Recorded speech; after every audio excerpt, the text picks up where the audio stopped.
Welcome to McPlum, simple solutions served daily. You start by confirming prerequisites: Net SDK and Node. JS installed because the build and package tooling rely on both. Once done, create an ASP. NET MVC project via .NET New MVC or Visual Studio so you have controllers and views. Next, initialize npm in the project root and install Angular Core and CLI locally. This gives you Angular tooling inside the MVC project. Make sure package JSON is added so you can run ng commands and manage dependencies moving forward. Now integrate the Angular app.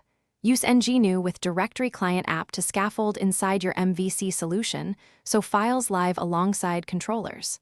Once scaffolding is complete, configure Angular build output to www-root via Angular. JSON, or during development, use the proxy to forward API calls to Kestrel. This separates concerns and speeds iteration. Then, add a host MVC view that renders AppRoot and include built scripts or point to the dev server in development. This drops Angular into finish by wiring ASP. NET Core startup to serve static files and map a fallback route to index. HTML so client-side routing works. This ensures Angular handles deep links. For production, run ng build prod to output optimized assets, then .NET publish to package both server and client.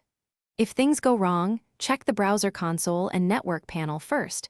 Most integration issues are missing assets, wrong paths, or CORS errors. And make sure base href and proxy settings match your hosting setup. Thanks for watching. Stay juicy and subscribe.